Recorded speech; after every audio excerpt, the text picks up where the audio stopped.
Welcome to the hottest real estate topics on the planet, keeping you up to date with all the creative ways to buy and sell real estate without bank qualifying, so anyone can build real income starting today. Here is another great show with Dealmaker Bill and Pete the Rookie.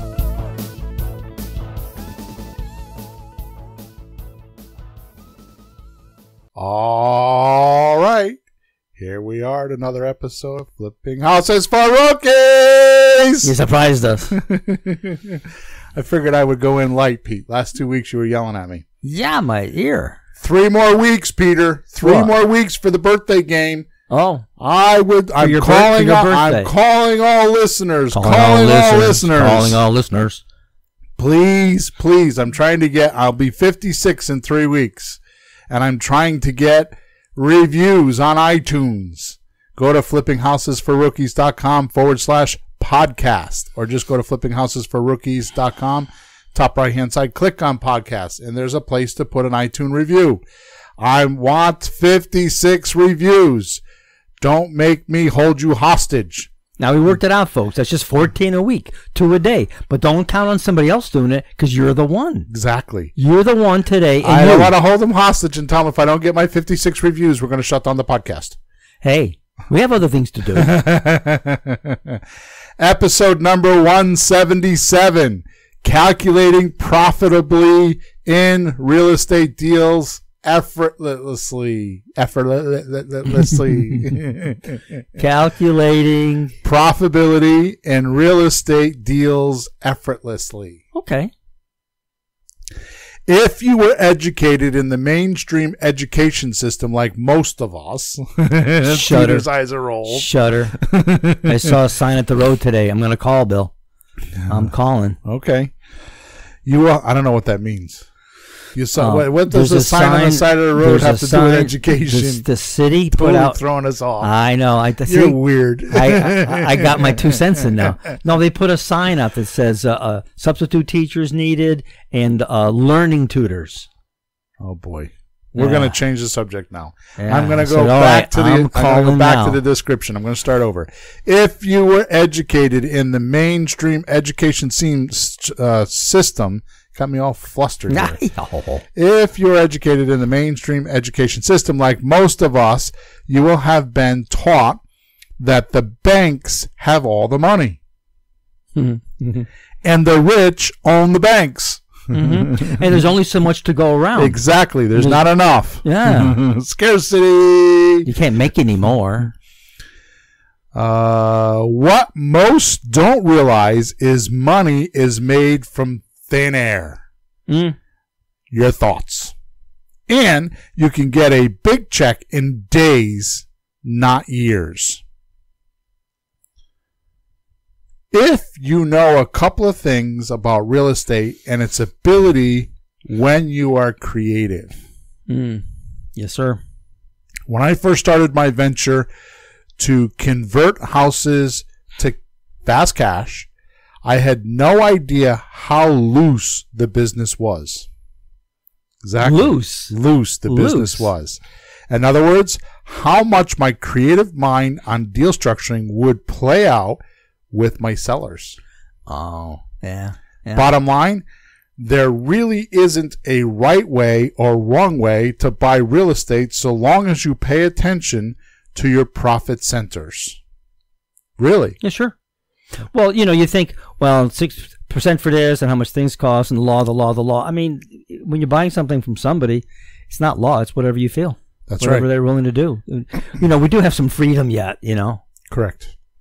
Yeah, and I take that freedom to the nth degree. You're going to find out today. And that's where most investors fall down. They are not creative enough to imagine profit centers in each deal or study deal structuring in an outrageous manner. And I'm not talking about listening to someone like me, but instead get into houses and study sellers so they fully understand the person paying them the most, the seller. And today we're going to dabble in all of this so profit becomes so clear to you in each of your deals that you will change your life. Let's get into it. Okay. How did I do today? Did I provoke you? Yeah. I think I know some of the answers, but you always have some surprising, what the hell did you come up with that? What? Go ahead. Okay. Go ahead. Okay. I got to read my writing here. I have no idea what that word is. Oh. So I'll just do it from my head because I wrote it down. You have good writing. Yeah, usually. Being in real estate and being a real estate. Let's start. Give it to me. Give it to me. Yeah, I'm a little too relaxed this morning. You look a little, Bill. You know what? You're doing holiday. Yeah. Yeah. I'm ready. I left. I got home last night at 11 o'clock, and on my way home, I'm smoking my cigar, and I'm thinking, pressure's off for about 2 days. Yeah. I'm ready. I'm starting the night with a concert. Yeah. Oh, yeah, a little fun. So we're recording this the day before Thanksgiving in case anybody's curious. So that's what we're talking about. All right, here we go. Being a real estate investor is not a fantasy that has a bunch of hidden secrets for a small inner circle of people. Though most think that, and though I even believe that until you actually get into the details and the experience, you're not like everybody else. See, in the beginning, you're like everybody else. You're just kind of like feeding off the peripheral surroundings of the deals. In other words, at first, you're not going to find those hot deals. You're not going to be on the inner circle. We're going through it now with apartments until you get connected, because it's always who do you know, not what do you know. Right? So until you get that connection, or until you get those abilities or those people to communicate with, you're not always, it's going to take you a while to get there. Yeah. Okay. And that is very true. That is very true. Oh, yeah. I mean, nothing's done without people. Right. And, if you go to the store, you just walk to the cashier and you put your money down and you walk out. That's stores. Everything else is people. Right. So, and it's not that hard to meet them. All you have to do is meet one and ask them, like, do you know anybody who does such and such? Oh, really? Oh, you do have a guy? Give me his name. And then you go from that guy to the next guy, and you meet plenty of people, just one to the next. Sure. So one of my favorite sayings is from Grant Cardone. Uh-huh. And though I think he's a maniac and I have trouble listening to him sometimes, he has some good stuff. Okay? So you go check him out, Grant Cardone. But he says, very few people know how to get money, and even fewer know how to keep it. And almost no one knows how to multiply it. It's a great saying. I wish I came up with it. Yeah. So very few people know how to get money. Even fewer know how to keep it. And almost no one knows how to multiply it. Yeah. Because working a job, that's not finding money. That's just you do the job and they hand you money. How about just walk out and make money come to you somehow? I don't care if you spit on somebody's windshield. I'm going to show wipe you. it and ask for 50 I'm going to cents. hone down to one deal today. Yeah. That's when you get done, you're going to be like, oh my God. Yeah. And you know the strategy. You've seen me do it, but I'm going to explain it today. Yep. Right? But I'm talking about taking what everybody else does and putting one simple twist on it, and almost 100% increasing your profit. Ooh. Just one little twist. Wow. Everybody else is doing it the other way. The herd is doing it the other way. And I put one little twist on it and completely changed the deal. Okay? Okay. Sounds good. Hit it. What cracks me up all too often is most want to be debt-free, which tells me they want to lower their responsibility and do less once they're comfortable. Now, to me, I learned from Kiyosaki, there's good debt and there's bad debt. You know, borrowing $2 million to buy a 100-unit apartment building or a 50-unit apartment building that spits off, $10,000 a month or $300,000 a year is the right kind of debt. Yeah. But going to charge at Kohl's $600 for Christmas gifts. And still paying them. Some people are still paying last year's this year. Come on. May not be a good thing. Okay. That's not a debt that I would want. Okay. No. Now, we all have to have debt because we all have consumptions. I mean, we have bodies that need food and shoes and cars and houses to take care of. I mean, think of it. If we didn't have bodies, what would we be? Free? A little freaky, right? Yeah. They're expensive. You got to take care of them all day long, and they need food 3 times a day and sleep. They need cover to have them up. Yeah. Have you ever seen some studies on a body? I mean, it's common sense. What?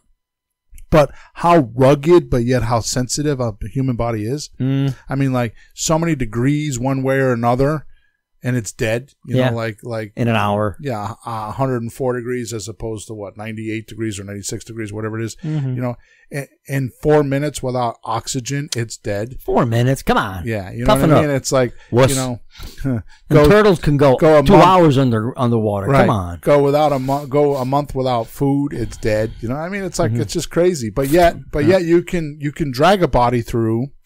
Oh, they're hard. Other than that, they're hard to kill. You can feel like crap, and you know, believe me, I'm gonna die. I drag mine around, and to me, my body is like a car. Yeah, it's like it's over there, and when I need it, I just kind of use it.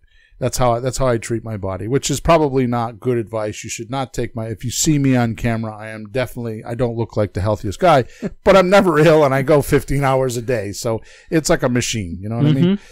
All right. Enough on that. That was not written down on the No, that's extra free stuff. I feel like if you have a talent or you know something or have a specific knowledge in a specific sphere, you owe it to yourself, your family, and everyone around you to maximize your life to help them. So here's something that's been going through my head lately is mostly because of the presidential stuff. Right? So why do Democrats think the way they do and Republicans think the way they do? And why do the Democrats think they're right and the Republicans think they're right? Yeah.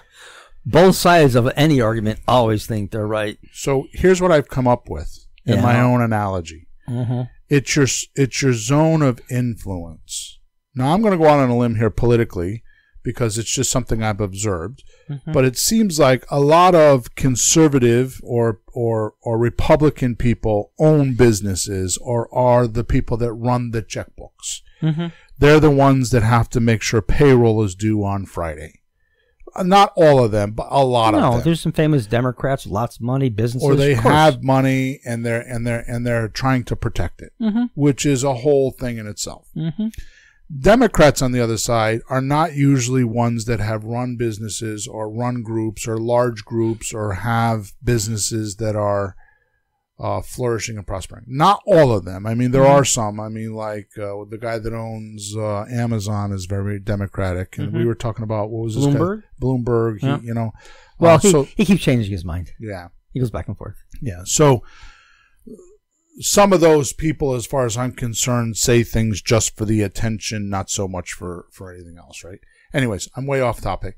My point is that they're different spheres of influence.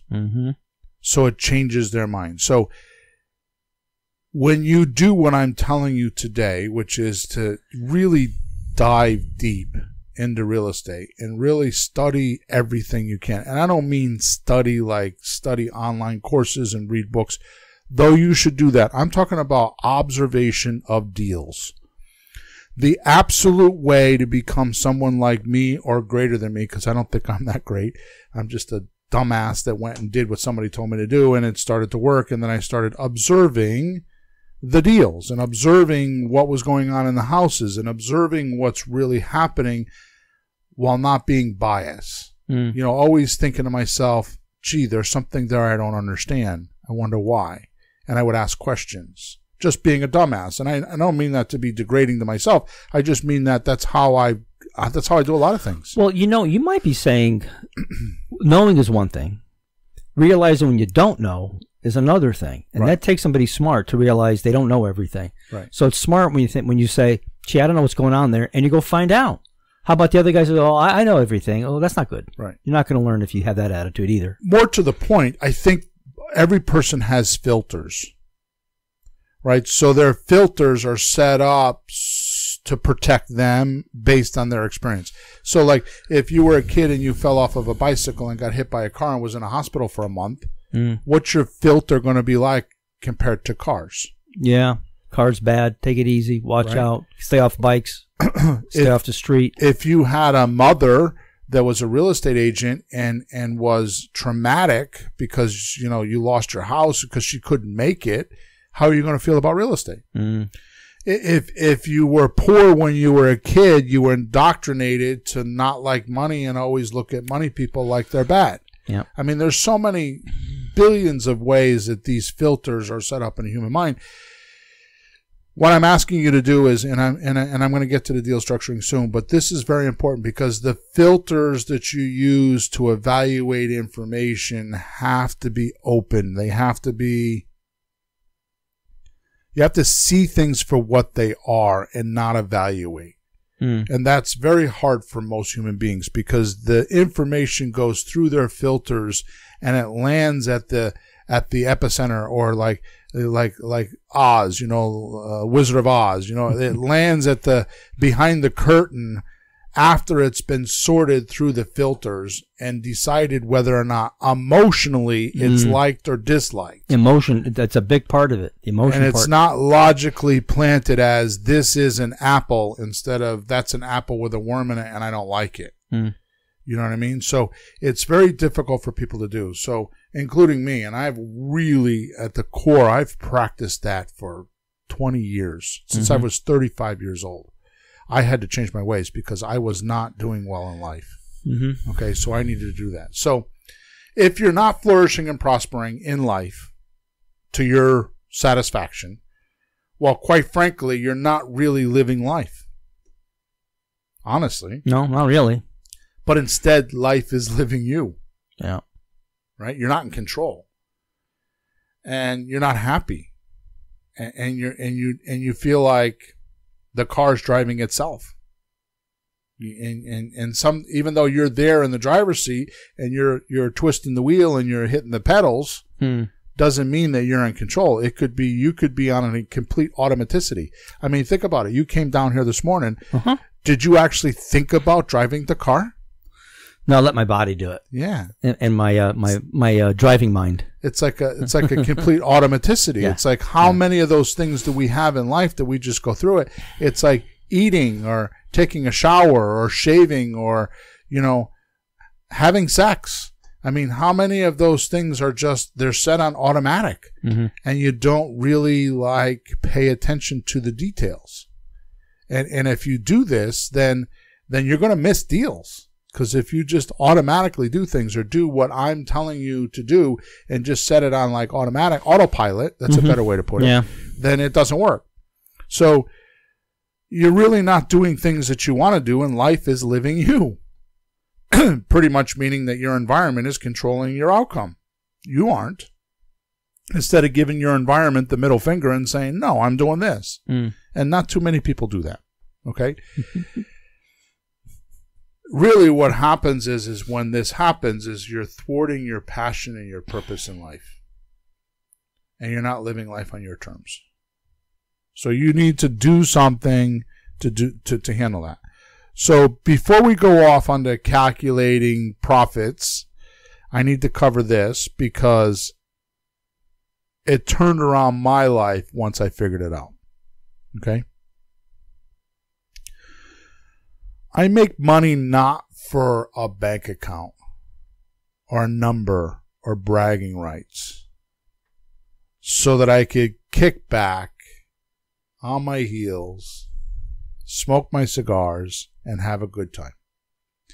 And honestly, Peter, I'm going to tell you, I've had that opportunity. In 2013, I had a job, about the only job I had since I was 20 years old. I had a bunch of jobs before I was 20. But then I hit like 20. At 23 years old, I bought my gas station. And from then, I didn't have any work. So I went to work for a company in California, and I consulted automotive repair shops. I traveled the country 6 years, 40 weeks a year. I saw between 400 and 500 auto repair shop and auto body shop owners, one-to-one, face-to-face. They would bring me their profit and loss statement, and within a 90-minute consultation with them, I would completely evaluate their business and know where their strengths were and where their weaknesses were. And then if they so desired, I signed them up for consulting. But I was a consultant of high magnitude because I was the troubleshooter. So I have heard and seen a lot of stuff. I mean, 400 or 500 a year. Okay, so I'm not bragging here. This is just what happened. I had no idea when I was doing this, I was doing that, right? So 2013, I'm like, I was getting fat as a house. I didn't feel good. Not that I'm thin now, but I didn't feel good. I was traveling is not fun. It's very rigorous. The food is horrible. I was sleeping in a different bed. I mean, it got to a point where I woke up in the morning most mornings and I had to like go to the window to see where I was because I didn't remember where I was. Yeah. I remember what town I was in. Yeah. Okay. So I stopped in 2013. I gave a 6-month notice. Actually, I gave a 3-month notice. They didn't believe me, and I had to give them a second 3-month notice. So it took me 6 months to exit, but I exited. I turned my job over to somebody else, and they were not happy because in their 23 years or 22 years, I was a third person to hold this position of manager. I was the tours manager because we toured the country. And my stats were up. We had screaming stats. I mean, our closing ratios were good, and all our stats were up, right? Yep. So they didn't want me to leave. So I left in 2013. And I had saved some money. Not enough, because when I left, I realized I had some taxes I had to pay, so that took a chunk of dough. But I went 2 years without really having a job. I kind of like retired. Yeah. And I lived that life. I mean, I walked around with shorts and flip-flops. You probably remember the time. And I always had my shirt untucked and smoking a cigar. And I was on my boat. I went clamming with my father-in-law. I went fishing. I did whatever I wanted to do. And he lived with me for the most of the summer. So I had my retired father-in-law to hang around with. So I know what it was like. And I have to tell you that because of that, this lesson I'm teaching you right now that I'm about to tell you is very profound as far as I'm concerned. Very profound. So I make money to sustain my lifestyle. That's what I do. And that includes doing what I want to do with my family, with my group, and mankind as a whole. Because if you don't include those, you're not fully living life, as far as I'm concerned.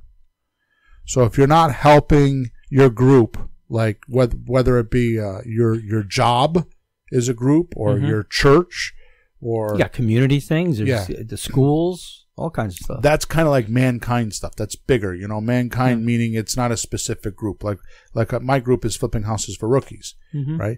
I also volunteer at church 25 hours a week, right? Which is getting hard to do because the business is really expanding, and I really work hard to protect those 25 hours. But I think pretty soon I'm gonna have to make adjustments because it's too much, right? But the point is that I do that because I believe in helping mankind. I don't know what else to say about that. That's what I believe. Well, just look at it this way. If you're just worrying about yourself, just take care of yourself, that's so limited that it might not work out. But if you expand and take care of more than yourself, help your fellow man, help other people, have a bigger game to play, maybe you'll be okay too, because you're part of that bigger game. So somebody's got to pay attention to the bigger scene. My philosophy on life, and we're really not supposed to be talking about this right now, but if we're in the sandbox and there's 4 people in the sandbox, 3 others with me playing, and one of the kids or one of the other people in the sandbox is not playing so nice, I feel like I have a choice. I can help them play nice and understand how to play nice, or I can kick them out of the sandbox. Point is if I kick him out of the sandbox because he didn't play well with me, and then it happens to another one, sooner or later I'm going to be in the sandbox by myself because nobody agreed with me. Yep. And it's like a dictatorship. Sure. Then you go to another sandbox, and there they all are. Right. So to me, it's better to help the other person and get them, compromise. And I'm not saying my way is the right way, by all means, understand what they're going through. Empathetic means putting yourself in their shoes, finding out what's going on, and coming to some compromise and making it a better sandbox overall, because the other two people that are in the sandbox could win from what me and that person's going to go through. Yeah. So mankind is that way. If you're going to live in this world, you might as well contribute to making it a better world, because you have to live in it anyways. You know what I mean? It's like you can't escape it, and yeah, you could make a shit ton of money and go live in paradise, but what's the sense in having a $10 million shack on the beach if it's just you, your wife, and your kids? It doesn't work out. And there are introverted people that believe that that's a good thing, but that's not a way to live as far as I'm concerned. Okay. So I make money to sustain my lifestyle. So if I decide to go on a religious retreat for the next 3 months, that would be a lifestyle, right? And my values to others would allow sufficient exchange in my life to have this style. So get what I just said. The value that I deliver to others is how I get my exchange. That's right.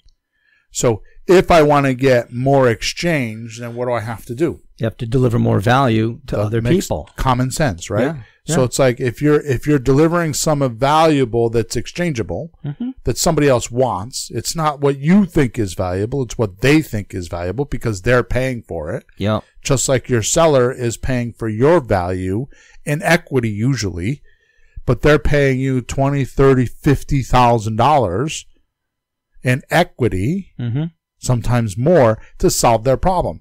You better study. You better know what you're doing. This is like going to a brain surgeon and saying and not asking him how many surgeries he's done, or what's his success rate of death, or not death. Yeah.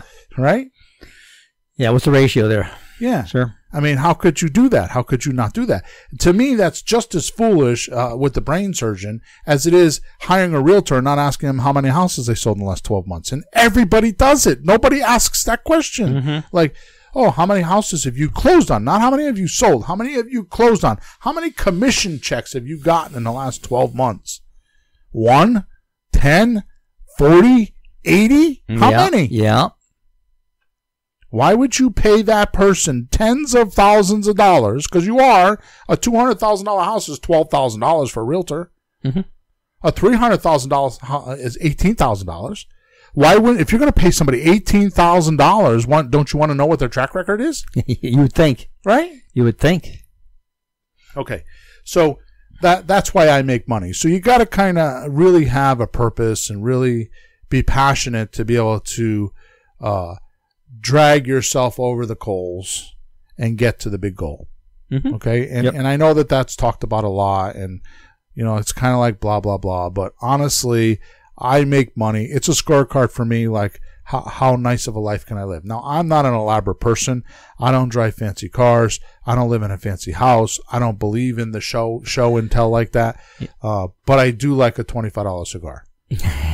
Well, you have to have something. Yeah. And I do like to donate. I do tend to be philanthropy type minded, not as much as some of my friends, but I do like to do that. Sure. And I find that when I give back to mankind and I give value to society, for whatever reason, the vacuum gets filled with good things. If I give away $10,000, for some reason, once that 10,000 is out of my universe, there's a vacuum there and it gets filled with something more than $10,000 usually.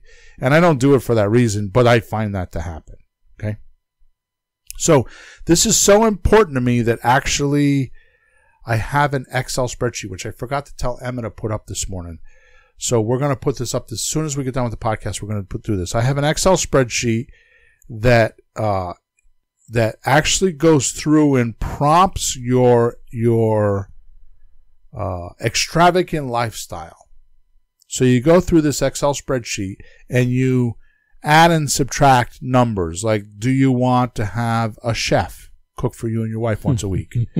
And do you want this is your wish list? Yeah. Well, I wouldn't even call it lifestyle. It's a lifestyle. This is your lifestyle development Excel spreadsheet. Right. So it's like it actually, you put numbers to how your lifestyle would be. Like, you want to go on 5 vacations a year. You want to own 3 rental properties. You want to, you kind of like use this spreadsheet, okay, to actually forecast your life, how you want it to be.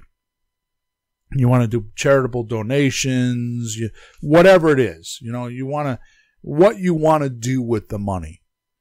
Because money's an energy and it moves around.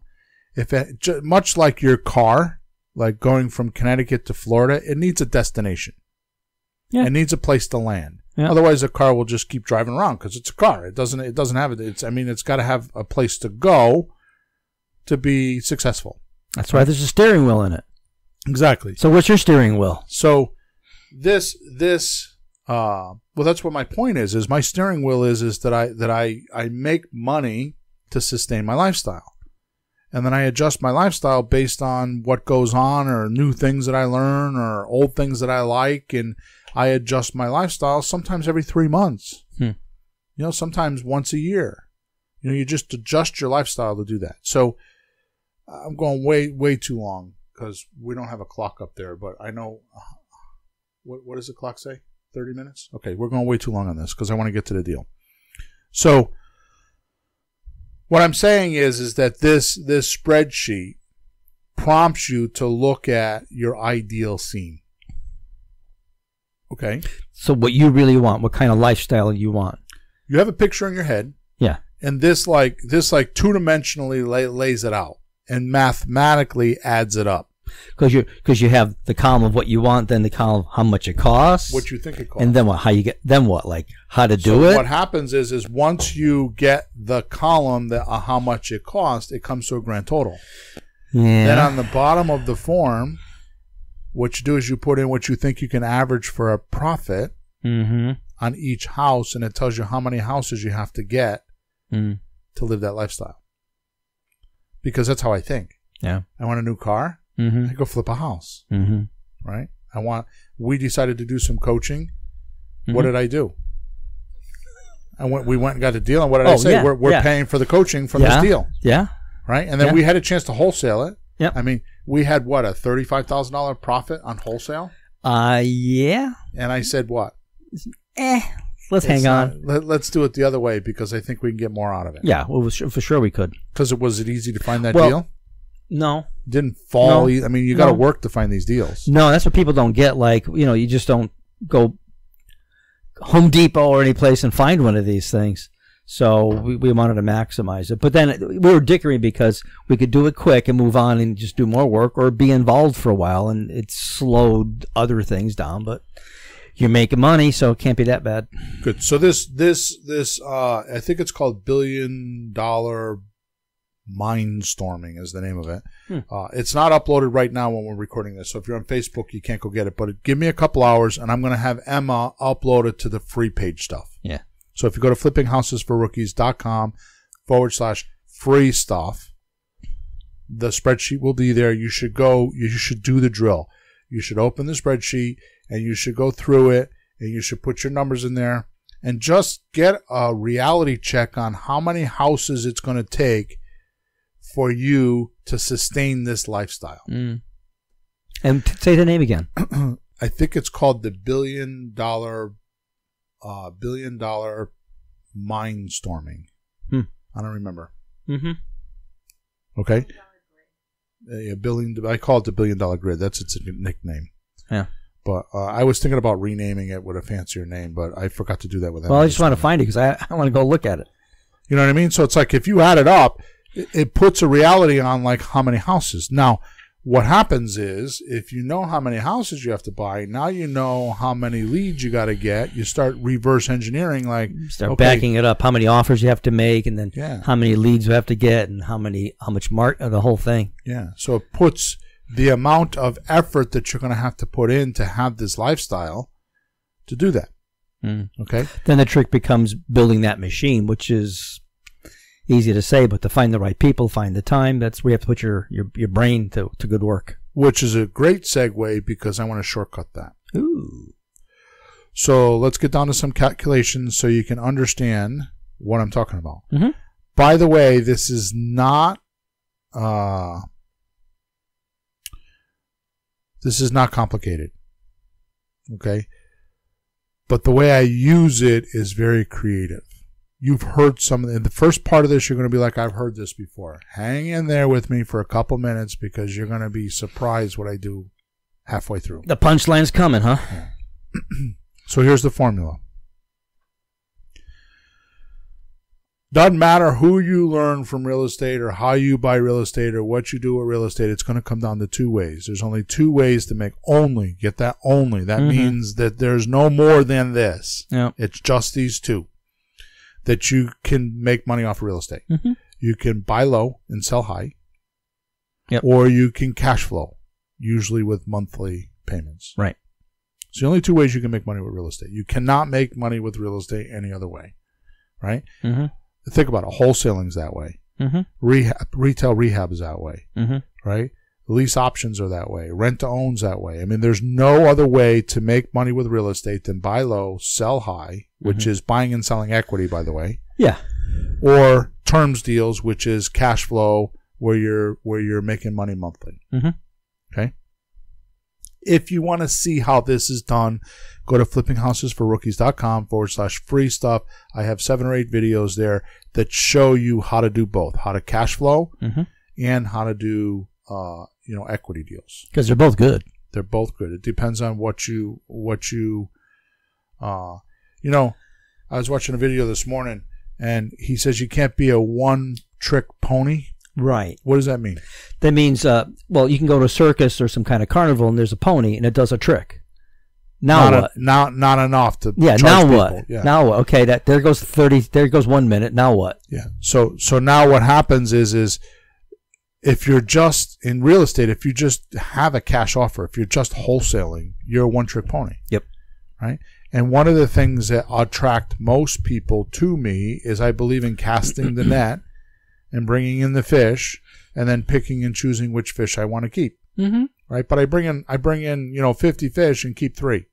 Yeah. Or 2 or 1. Mm-hmm. Right? And they can be different kinds of fish, different kinds of deals, different types of situations. You're not stuck in one trick. But I don't have one. I'm not a one-trick pony. I have more than one offer. No, this is hard enough without limiting it. Right.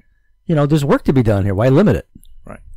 So let's take number 1 today, which is buy low and sell high. All right. That's the rehab retail because that seems to be the most common because reality TV has made it that way. Right. And it's like a typical reality TV show. Now, I think the reality TV shows are good, but they lie about the numbers and their TV and their entertainment, so they're not going to show you all the stuff, or they're going to take the drama and hype it so that people watch, because for whatever reason, we watch drama. You ever notice they do the drama, they cut the commercial, you can't turn away, you have to wait through the commercial to see how it turned out, and they go, oh, it's fine, they gave us the permit, everything is fine. And they made you wait the 2 minutes to feel bad for them. All right, so the rehab gig is pretty much like this. You're going to find a distressed property, right? Because realize the difference between 1 and 2. 1 is buy low, sell high, and 2 is cash flow. Number 1, you're excuse me. Number 1, you're buying and selling a house. Yep. So it's all about the house's appearance. It's like it has to be shiny and it has to be nice and it has to be blah, blah, blah to get top dollar. Yeah. Okay.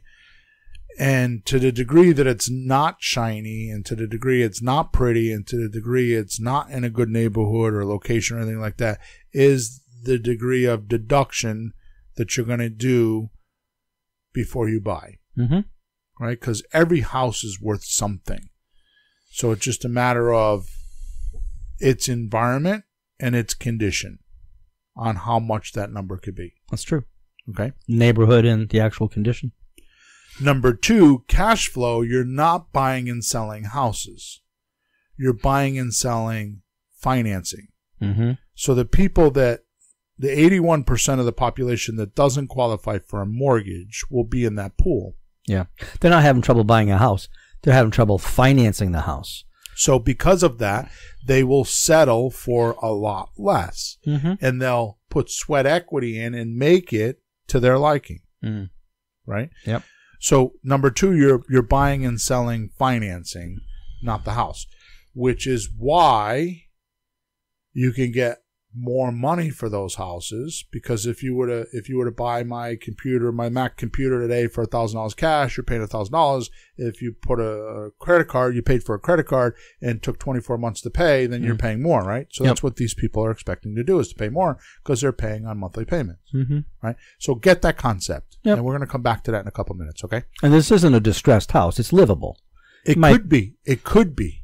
That's what my point is. It could be.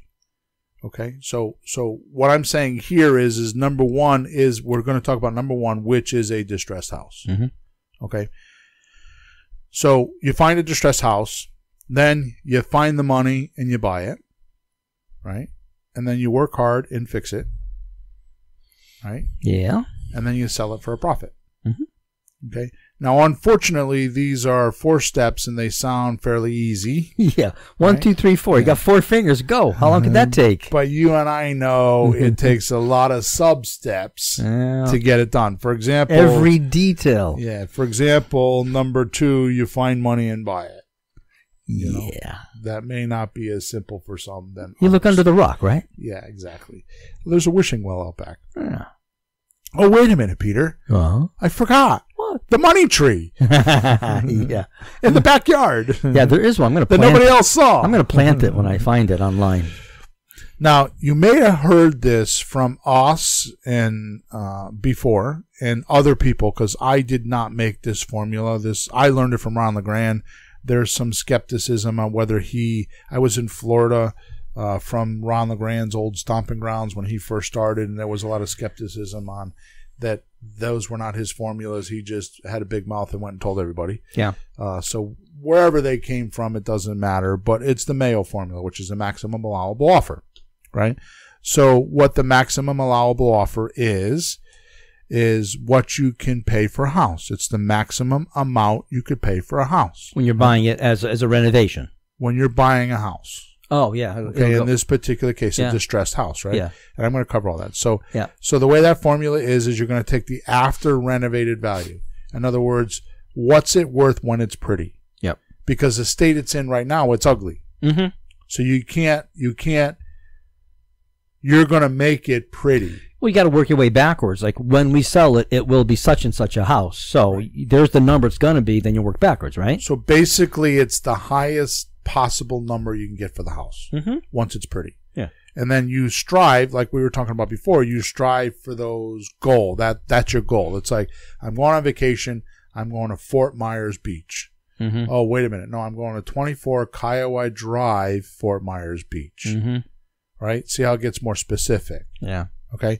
So the more specific you can be, the better off you are. So in this particular case, if you can envision it pretty, like we just did one, right? And it wasn't hard, right? I mean, we've had last year, I lost tens of thousands of dollars in renovations because I wasn't paying attention. And I said to you, we got to do one that's right.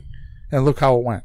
Yeah. Right? It's because we had clear visions. You and I talked, we figured it out, and we weren't in a big hurry, and we did it, right?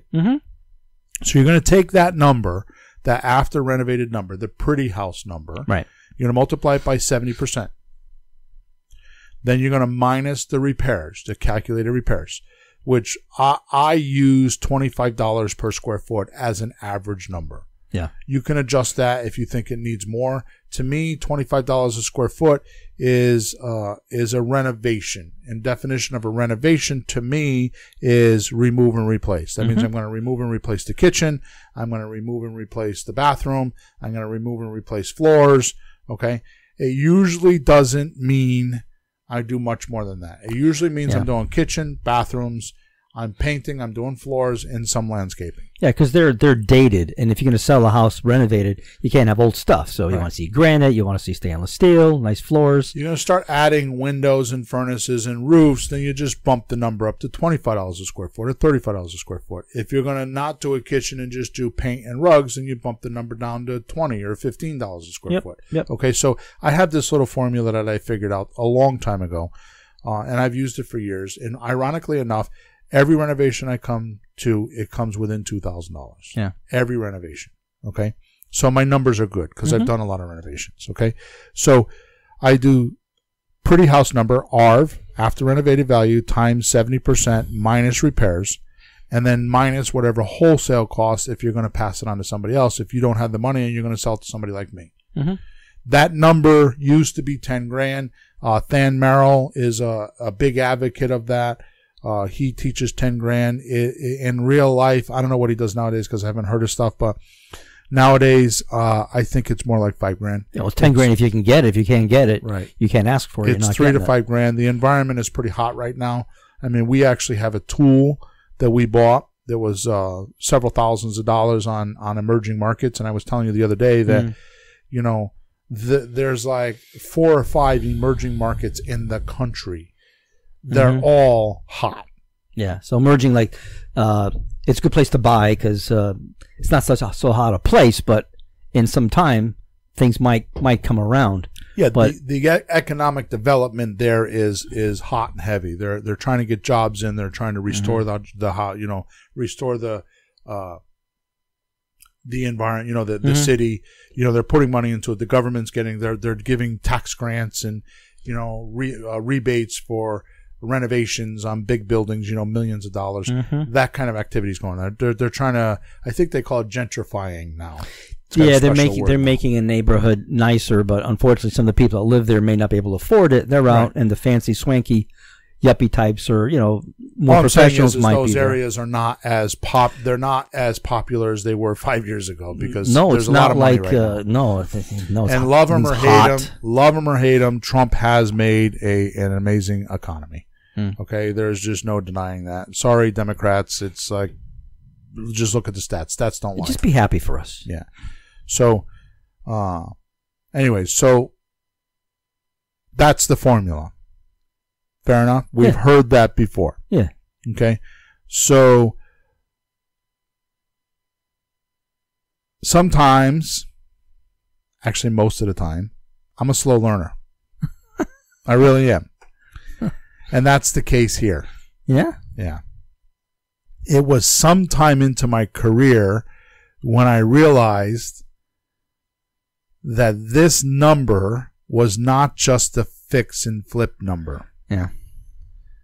But instead it was the cash number. I'm telling you, I went 2 or 3 years that way. Maybe 4 or 5 years. I went a while. If nobody says anything, it doesn't tell anybody. But what if there's no renovation needed in a house? Right. So there's the formula without the renovation. That's right. It's the same formula, right? That's what I was going to say. So that meant if you're Damn. buying a pretty house, you would use the same formula like you just said. You just remove the repairs, which is impossible because even in the prettiest house in the world, I still put $5,000. A little cleaning up and all that. But that 30% is all your profit and holding costs and expenses and all the stuff you have to do. And you have to have some profit in there someplace, and that's how you get it. Right. And I didn't use that same formula for wholesaling. So that formula is for ugly houses, but it's also for pretty houses. It's actually the cash formula, not the ugly house formula. Yeah, it's the cash formula. If you're paying cash, whether it's ugly or pretty, that's the cash formula. It's not. And it's it not doesn't a term matter. deal. It doesn't matter where you're getting the cash, whether it be the bank or a private lender. Or the owner. It doesn't matter. The money is looked at on what's my rate of return. So there is going to be some exchange for using the cash, whether it be pay your bank 4% or your private lender 9% or your owner an extra $20,000 in equity. Yeah. There has to be an expense to that money. Otherwise, you don't get it. No. And if you had that money yourself, you would expect an exchange for it too. Yeah. Because you worked hard for it. Right? Now, we probably knew this formula, right? Agreed? What? This formula, the Mayo formula. Yeah. So we've known that. Now I want to go on to Bill's planet. Okay? And I want to get a little creative and create money out of thin air. Okay? Okay. And increase the profit sometimes by 100%. Okay? See, most would go borrow the funds, buy the house, renovate it, right? So they have renovation costs, they would have holding costs, and they would try to do this in 12-month period. I know I have done it a lot. Sure. So they'd fix the house and flip it for one profit, right? It's a good size profit, but it's just one profit. And it's also a job. Right. It's not passive income. Right. But I think it's too hard to find these deals nowadays because there is a lot of money in the market right now. And when there's a lot of money in the market right now, it gets hard. You could probably buy them for a little bit too much and not make a lot of profit in the end for all that work. People will park money just to park money. Oh, yeah. People with money have to put it somewhere. Right. And they'll park it just to park it. So I know we run into that with the apartment buildings. You know, they like pay higher numbers because wherever the money is right now. Let me give you a classic example of what I'm talking about. There's a thing, this is a diversion. There's a thing in commercial real estate called a 1031 exchange. 1031. It's a tax law. No. It's not a tax law? No. It's a legal law? No. What is it? 1031 is the form number you use to get this tax deferment. Yeah, that's what I mean. It's a tax thing. Yeah, so it's not a law. It's just it's whatever. Regulation. So it's regulation. So it's a form number. 1031 is a form number. Yeah. So if I were to buy a piece of real estate for $500,000, right? That's what you call the base. That's what I paid. Yeah. It's called the base. If I were to sell it for $1 million, how much money did I make? $500,000. Okay, good. So that $500,000 is called capital gains. Yep. And that is taxable by the IRS. This 1031 exchange means that you could take that $1 million and go buy another like kind property. In other words, if I have like an apartment building, I can go buy another apartment building. Okay. I'm not going to go buy a business. I'm going to go buy an apartment building. It has to be similar. So it has to be a like kind of exchange. Yeah, not your personal house. Right. Okay. Yeah. So I take that $1 million. Well, wouldn't it be 500,000? No. What's that? Because that's what's left over. I mean, you walk away with 500,000. Or is it all cash? Oh, you had me confused. Oh, so why don't you stop talking and let me finish? Okay, no, I thought the 500,000 was your profit. Stop talking and let me finish. So you have $1 million property, right? So that tax amount is going to go on to another property because it's $1 million. They don't care that you only made 500,000. That $1 million base, right? Because when we bought the first property, it had a $500,000 base. When we buy the second property in a 1031, it now has $1 million base. Are you with me? Yeah. You're looking at me with. No, I read it this morning. Okay. Yeah, I was reading up. I was reading up on it. So go ahead. So that $1 million is your new base. The point is that you've deferred the $500,000 profit into this other property, and now instead of having a $500,000 base, you have $1 million base on the new property. And you pay the taxes when you sell the second property. Yeah. Later down the road. You're kicking the can down the road. Right. Okay. So that's a 1031 exchange. Yep. So you have this person that sold this property and they have a closing and they have this $1 million coming in a $500,000 profit. Yeah. Right? Yeah. The government gives them a strict amount of time to do that transaction from when they sell the property. Otherwise, they lose the tax rebate or the tax extension or the tax deferment. You with me? Yeah, it's a couple $100,000, isn't it? The taxes on $500,000 would be probably $200,000, $180,000, $200,000, right? So take that thought for a second. So if they're buying a piece of property for $1 million and it's worth $800,000, they're giving the government $200,000 anyways, right? Mm-hmm. So if they took the $200,000 and overpaid by that property $200,000, they're in the same position they were before, right? Yeah, but the difference is they got to buy the building and someone else didn't. Has cash flow. Yeah, but somebody else didn't because now they have cash flow. But that $200,000 they were going to give to the government anyways, they weren't going to have it. So why not park the money into a building and get $300,000 a year cash flow? Yeah. Yeah.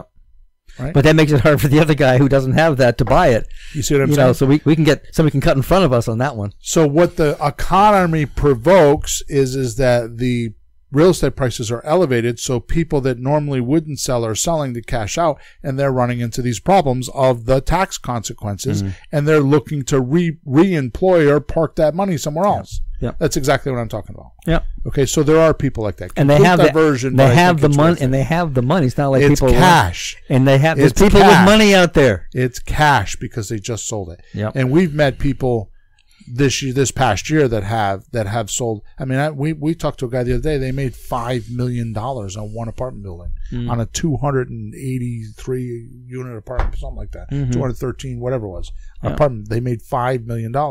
Yep. And people that don't have money can't understand that. But when you don't have money, you have problems. When you have money, you have problems. Yeah. And they're of comparable magnitude, just on opposite ends of the scale. Yep. Okay? Mm-hmm. So a little bit of a diversion there, but that's what I'm trying to tell you. Okay? So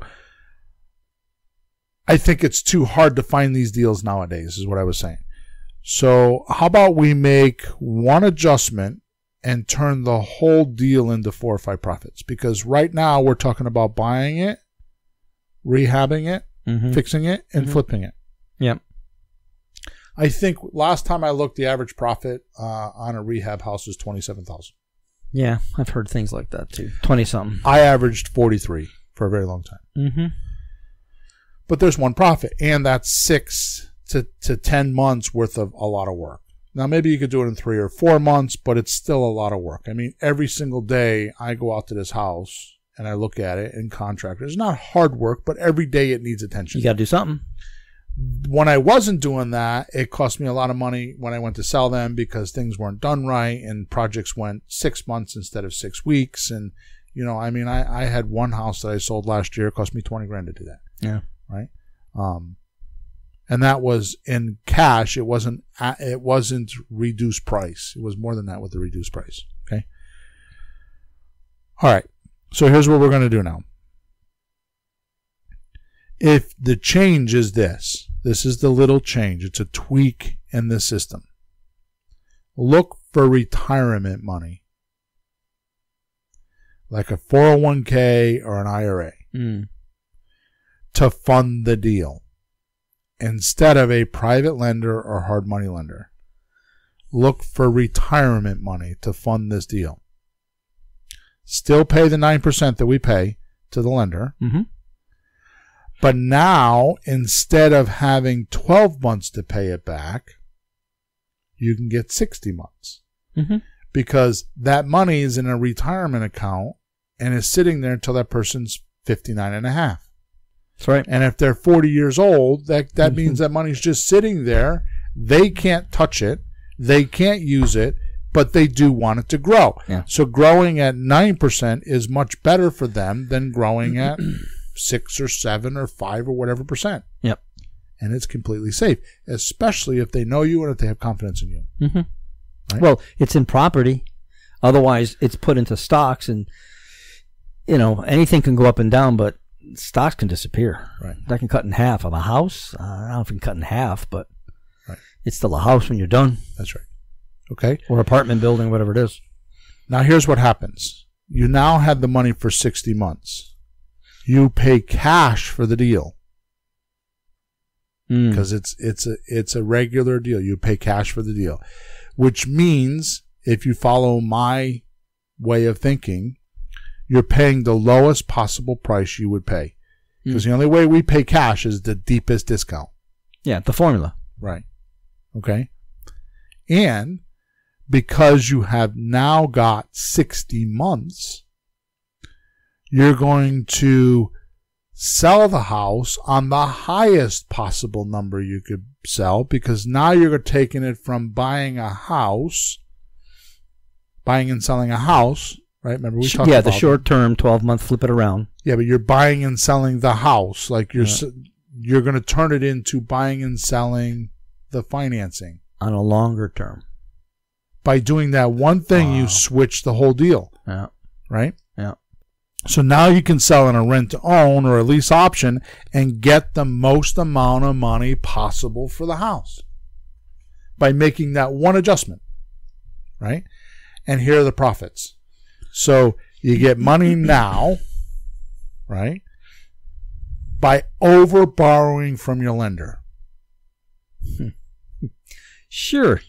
Get a little extra. An example, you pay $110,000 for a $230,000 house. Mm-hmm. Instead of borrowing $110,000, you borrow $120,000. Mm-hmm. So you get $10,000 now. Mm-hmm. Okay? Sure. Then you sell the house to your buyer, and you give them, and they give you a $10,000 down payment. Mm-hmm. So now you take the $10,000 from the lender, mm-hmm. and the $10,000 from your buyer, mm-hmm. and you get $20,000 within 30 days. Okay? Then the tenant's buyer pays you rent until he qualifies for a loan. Mm-hmm. Now watch this. This is very, very clever. Okay?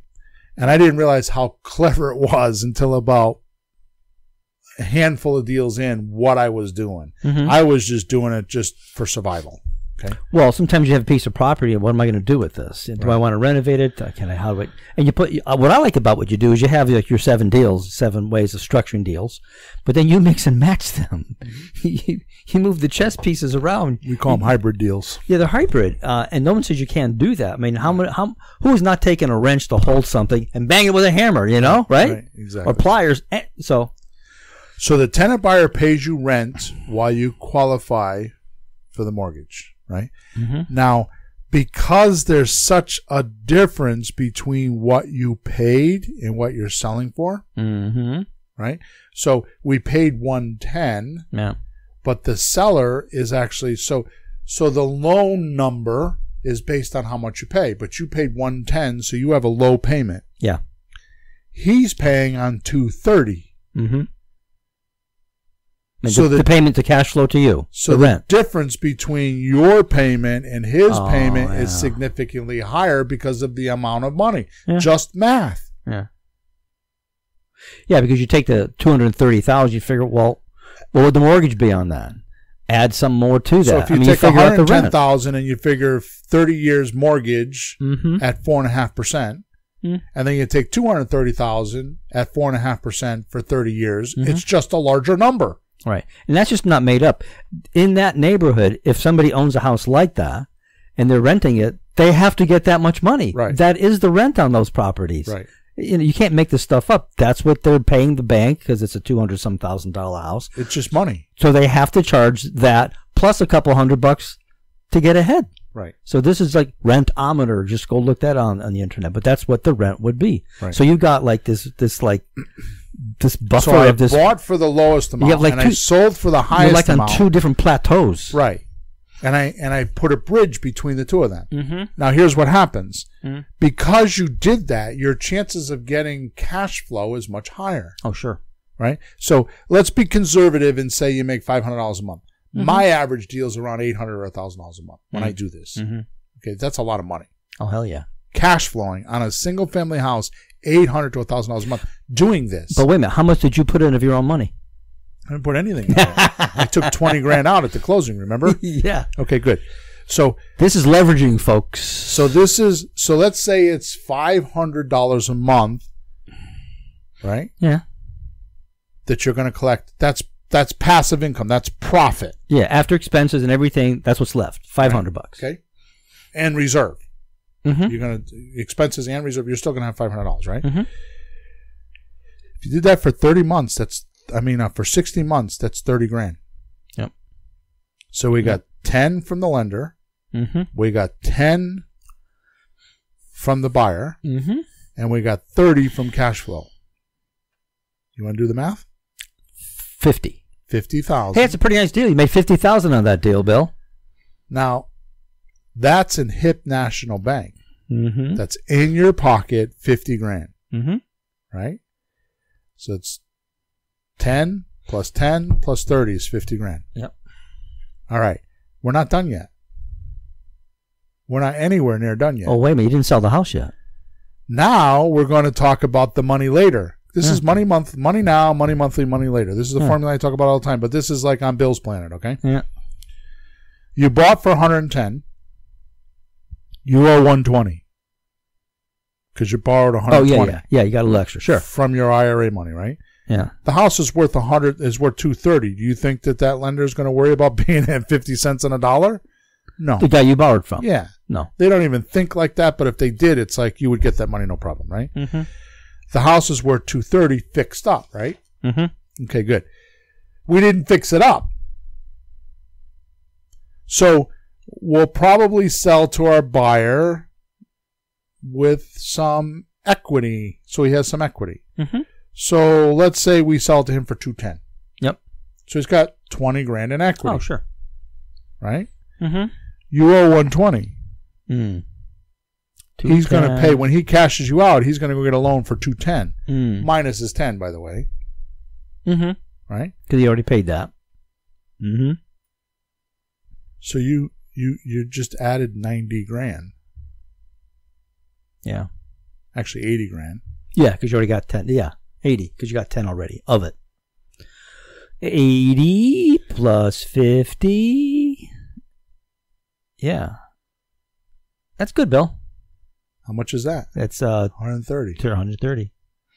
So wait a minute. Whoa, wait a minute. How much did you put of your own money? Wait a minute. No, I'm not. I know you keep coming back to that. I paid 110 for the house. Yeah. I made 130. That's nuts. You want to know why? I didn't buy and sell the house. I bought and sold the money. But you do one other thing. I've seen you do this. You paid cash as if it was a cash, but you sold terms because it was terms. So you bought the lowest way. I used the lowest way to buy and the highest way to sell. Right. That's cuckoo bird. Right. So now your profit is 130 grand. Now the buyer, it's not. He fixes it up. Yeah. So let's talk about that. So we pay 110. Normally we would have done a renovation for 2 or 3 months. Yeah. Right. Put it back on the market. Right. And hoped to make the normal $30,000 to $40,000 profit. Yeah. Because you would have sold for $230, but all the costs coming off that, expenses, most people don't understand this part. Until you actually do deals, you're not going to understand what I'm telling you. But how do you go from 110 to 230 and only make, because people don't do math right. Because you have closing costs when you buy, you have closing costs when you sell, you have your hard money lender or your private money lender's money, you have renovation, you have holding costs, you have insurance, you have taxes. You have, there's just so many things lawn that mowing, happen. snow shoveling. Yeah, there's so many insurance. things that happen, you know. Yep. Things you didn't realize in a renovation, you know, there's just so much. Believe it or not, that you think that there's $110,000 in profit, but there's not. So for you to get 30 or 40,000, you're going to need to sell that way. Yep. Okay. All right. And take the 3-4 months to do all the work. Right. 5, 6. But by tweaking how we borrowed our money, that one little thing, the whole deal changed. That is making money out of thin air. Well, it really is, because I said that. Well, how much did you put in? Because you borrowed all of it and just managed the process. I know you're stuck on that.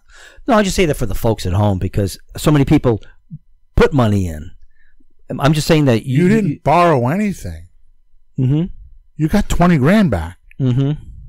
So there's good debt and bad debt. Is this a good debt or a bad debt? That's a great debt. Because you got 20 grand back like within 30 days. Yep. And by the way, who in this deal is getting shorted? Well, see, the guy who lent you the money, you're paying him interest monthly? Yeah. So he's getting paid. The guy who sold 9%. Yeah. And he's in on the deal at 50 cents on a dollar. So his money's extremely safe. Yeah. No risk at all. Right. Because if I bailed, he could go sell that house and make 20 grand or 30 grand. Yeah. Just wholesaling it. Yeah. Okay. Yeah. He's the buyer happy. comes in. Well, the seller is happy because he sold the house. That's kind of what it was worth. Yeah. That's really what it was worth. He's getting other offers like that because other people like me are making that same offer. Yeah. So he's okay. The buyer is getting a house he normally wouldn't get. Mm-hmm. And he's getting $20,000 worth of equity. That's sweat equity. Right. Who loses? And he can fix it up any way he wants and have the house that he wants. Yep. Here's the thing. If you did one of these deals a year for 5 years,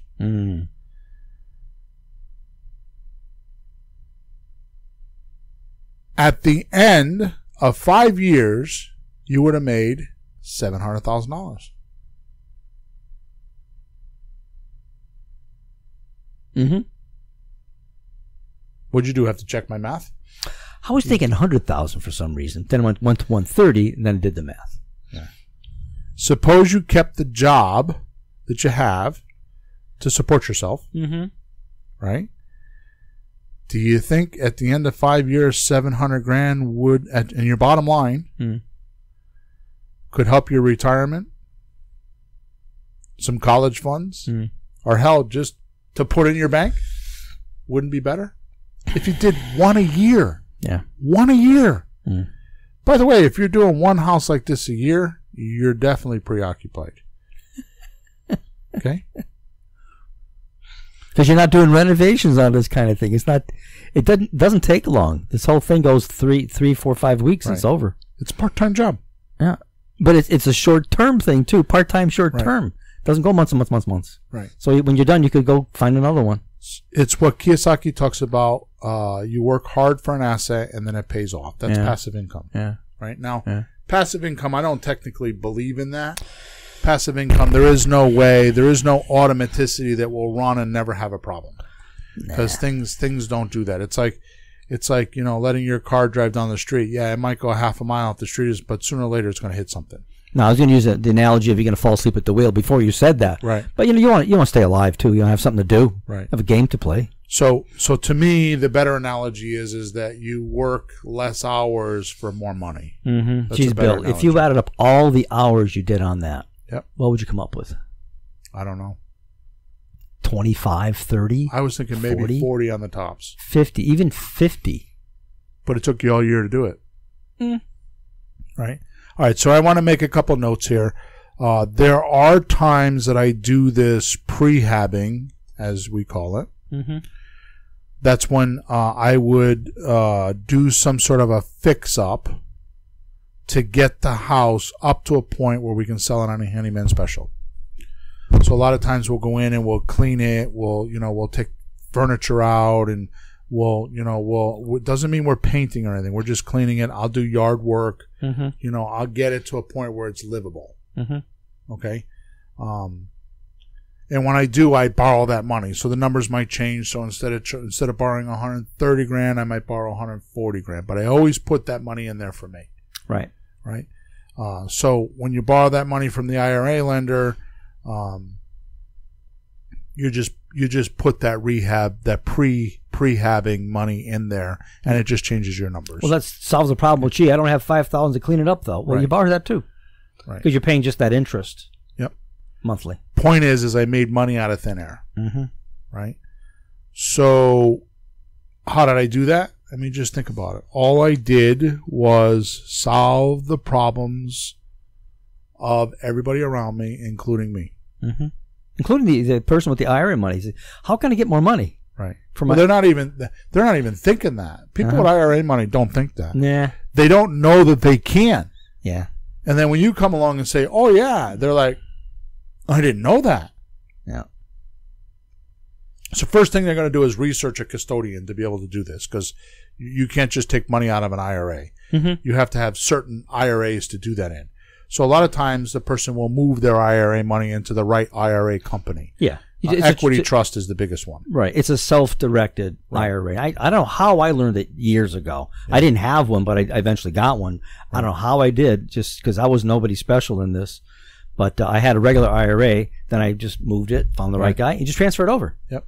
And it becomes this self-directed one that you can manipulate yourself. Right. Direct how you want to invest it. So I want to end off. How much time are we at, Em? I can't. There's no clock. Okay.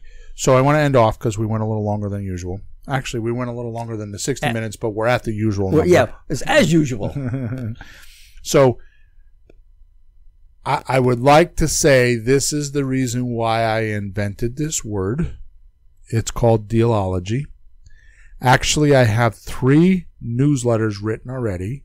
I'm going to come out with, hopefully the first of the year or sometime thereabout, a printed newsletter called Dealology. It's going to be, it's not going to be cheap. It's not going to be expensive either, but it's not going to be $12. Let's put it that way. It's going to be $97 a month, but it's going to be a 12, 14, 15 page newsletter every month on deal structuring. So I have not made the web pages yet. I have not made all that. I've just made the first few newsletters. So come the beginning of the year, I'm going to have that released. And like I said, it's going to be $97 a month. It is not an online thing. You will not find anywhere online. It will be mailed to you in paper. Bill, I hear it's coming back. Actual stuff in your hands. Yeah.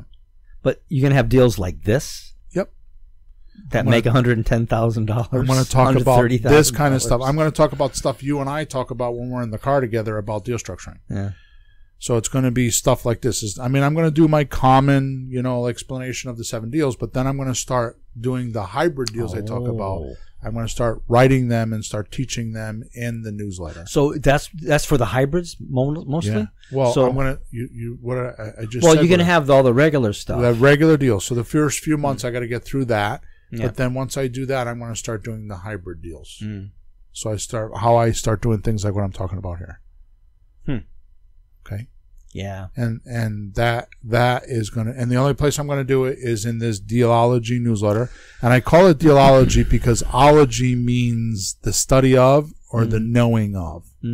So it's the study of the deal or knowing of the deal, which is why the newsletter is called Dealology, right? And it's on creative real estate. It's not on your regular buy on the MLS, sell on the MLS. Okay. So Dealology simply means that you have to listen to your seller. You have to go step by step with them, understand their problems, and then give them an offer or two that helps them and you. Like I was in a house on Sunday. I was with the guy for 2.5 hours. It took me 2.5 hours to make my offer because it took me that long to get the information. Jeez. Now that's not normal, but we took out his mortgage documents. He's got some sort of a modification. He's going through a divorce. I mean, there was a whole bunch of moving parts. There's no way that I could, hit it and run.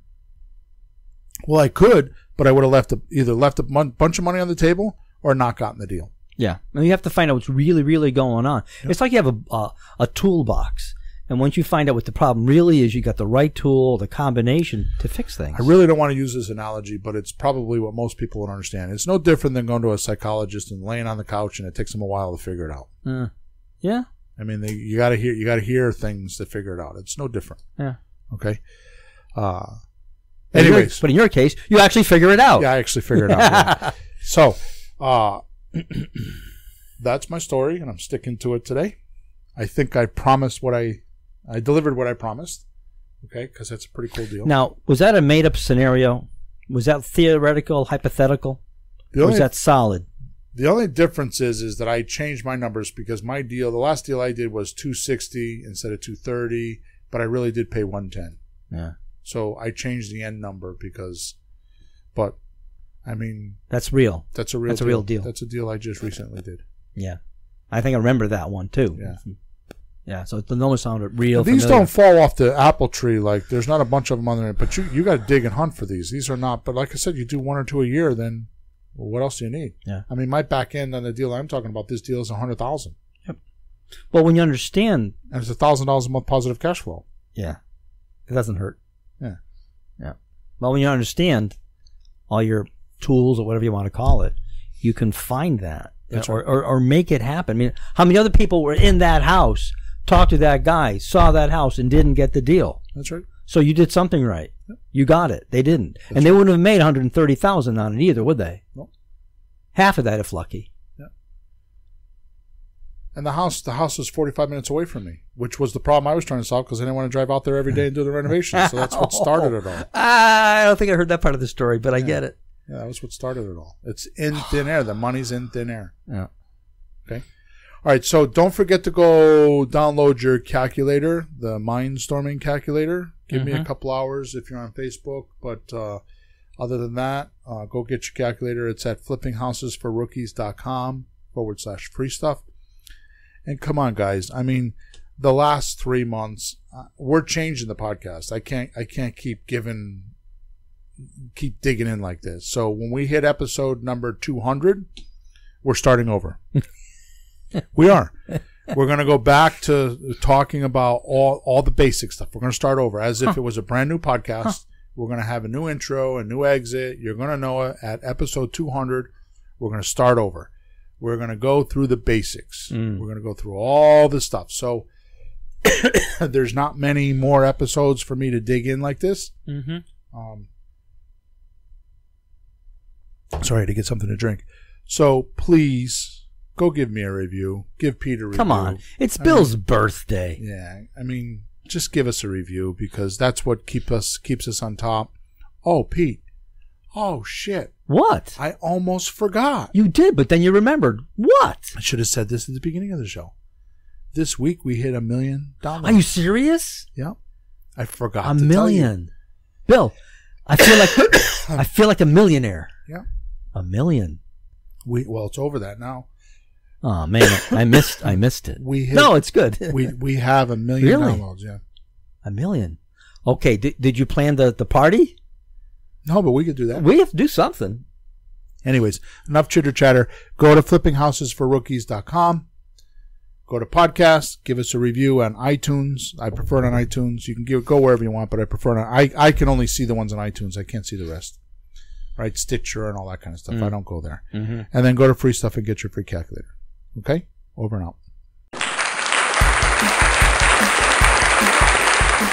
Thanks for tuning in to the hottest real estate topics on the planet with Bill and Pete. If you want to continue learning how to buy and sell real estate without money or credit, head over to flippinghouses.club for some cutting-edge real estate wealth tools. Or contact us at info@flippinghouses.club.